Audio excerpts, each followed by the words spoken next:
2 PM nga yan, dito na kami sa events place para makapag-picture-picture at video ng wala pang ibang tao. Pagkatapos nga naming mag-shoot ay nagsisimula na ring magsidatingan ng mga bisita. Medyo late nga kami nag-start dahil inantay pang dumating tong in-order kong cake. Pagkadating naman ng cake ay sinimula na din agad at may pa-mini entrance pa nga kaming pamilya. Bago ang lahat ay nagdasal muna kami at pinangunahan to ni Brendan. Yung clown na nga din pala ang host namin at sinimula na ang mga palaro. Unang laro nga ay Just Facts. Bago ang party ay may ilang tinanong sa akin sing clown tungkol kay Just at yun ang mga pina-Q&A niya. Simpleng mga tanong lang naman gaya ng ilan ng ipin ni Just. Habang nagpapalaro nga, eto kaming mag-anak nagkukulitan din sa stage. Di bali nang magkulitan, wag lang magsumpungan. Open na nga din pala ang mga food carts at talaga namang pinipilahan. Blockbuster din ang pastry buffet at ilang minuto lang ata ay halos paubos na. Sino ba naman kasing hindi matatakam sa mga to, diba?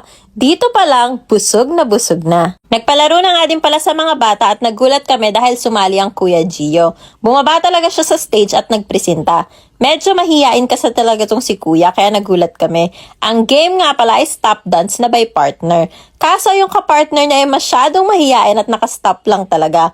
Nagmana talaga to sa daddy niya sa galing sa sayaw eh. Ilang saglit lang ay nag-walkout na nga ang kuya dahil yung partner daw niya ay hindi sanay at ayaw gumalaw.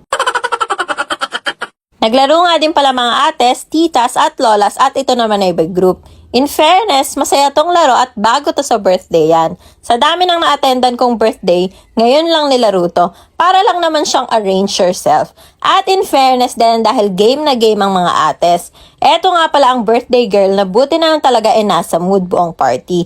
Buti na lang din mga paborito niyang kanta yung mga tugtugan kaya napapasayaw pa. Next game naman ay ang walang katapusan at bagong-bagong laro na Bring Me. Eto yung larong inaabangan ng mga bata sa birthday yan. Sabi dito, bring me matabang tita o mami. Pero bakit walang gustong pumunta? Game na game ang mga bata at mga humako talaga ng mga premyo. Lalong-lalo na tong si Bambam dahil ang dami talaga niyang nakuha. Nagbigay na nga din pala kami ni Daddy ng message para sa aming birthday girl. At pati na rin ang mga lolas at lolos ay nagbigay na din ng wish para kay Just. Pagkatapos nga ng games ay tinawag na by table at nag-picture-picture na para makakain na din sila. Hindi nga lang picture dahil may pa-video pang kasama. Ang mga oras na yan ay sinusumpong si Gio dahil gusto niya yung fruits in a cup kaso ubos na. Yun talaga yung dahilan ng pag-iyak niya dyan. Habang kumakain ng lahat ng bisita ay bumaba muna kami mag-anak para mag-shoot at video sa entrance. Sabi nila Miss Kale, during eating daw talaga to para wala talagang mga taong dumadaan. Tignan nyo naman tong magkuya oh. Napaka-sweet naman talaga at holding hands pa. Etong si Just walang kapaguran sa paglalakad. Thank you nga pala sa Cecilia's Pastry sa bear na to at itinakas na talaga ni Just. Sabi nila, kapag ikaw daw ang may pa-birthday, hindi ka daw makakakain. Well, totoo naman talaga yun. Pero kay buntis, hindi pwede dahil napakadaming gutom. Nagsimula na nga din pala ang magic show kaya ang mga bata ay nakatutok na.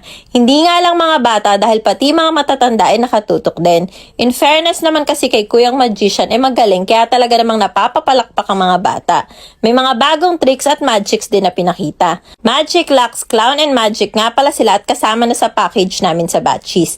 Busy nga yung mga bata sa panonood ng Magic kaya sinulit talaga nila G at Just tong play area habang wala pang mga bata. Pagtapos nilang maglaro ay magbibihis na dapat kami, kaso manood daw muna kami dito sa puppet show.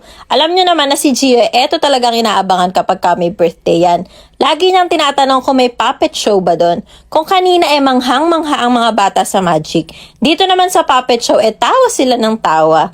Andito nga din pala sila Ashley and RK at nagpaalam na silang mauna nang umuwi dahil mag-a-upload pa daw siya.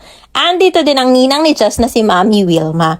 Pagkatapos nga ng puppet show at bago kami magbihis, kinantahan na namin si Just ng happy birthday. Napakabilis talaga ng panahon, no? 2 years old na agad ang ate. Happy birthday, Just. Love ka namin nila daddy, kuya at baby. Nagpalaro nga din pala ng pahabaan ng happy birthday sa mga bata. Pero hindi na namin napanood dahil nagbibihis na kami. O syempre, dapat may pa-selfie din ng mommy. Eto na nga ang second outfit ng aming birthday girl. Barbie-inspired outfit from Little Millie PH. Nagpamigay na nga din pala kami ng mga loot bags para sa mga bata at mga isip bata. Sobra-sobra nga yun nagawa namin pero mas okay na din kaysa magkulang at may hindi mabigyan. Hinatak na din namin ang pinyata kaya ang mga bata una-unahan na sa pag-agaw ng mga candies. Pati nga si GR nakikiagaw din. Nagpamigay na din kami ng mga souvenirs sa lahat ng mga bisita. Thank you nga pala sa aming mga suppliers sa pag-achieve ng Pink Bear theme second birthday ni Just Just. Batches Catering and Events Place para sa catering and venue styling. Magic Lux Clown and Magic para sa clowns and magician. Sweet Smile sa mga food carts. E-Sound Pro para sa lights and sounds. Cecilia's Pastries para sa pastry buffet. Cristel's Lechon para sa lechon. Piñatas by Piñatas Party Needs. Ikin para sa souvenir. Kayla Twerks para sa photo and video coverage. Teams Fun Platables para sa inflatables and play areas, Hailey & Co para sa birthday gown ni Just Just at One Bake para sa bear-themed cake. Bago nga magligpit ang Teams Fun Platables ay sinulit na ng todo nila Gio at Just tong play area. Sa mga mommies na magpapa-birthday dyan, isa sa sulit na sulit ang inflatables at play area dahil ma-enjoy talaga ng mga kids. Thank you po sa lahat ng nag-abala sa pagbibigay ng regalo kay Just Just. Thank you din po sa pamilya namin at sa lahat ng nagpunta. Sana nag-enjoy kayong lahat sa party ni Just Just. Dahil kami at ang birthday girl ay enjoy na enjoy talaga. Thank you din nga pala sa mga nakaalala sa birthday ni Just Just.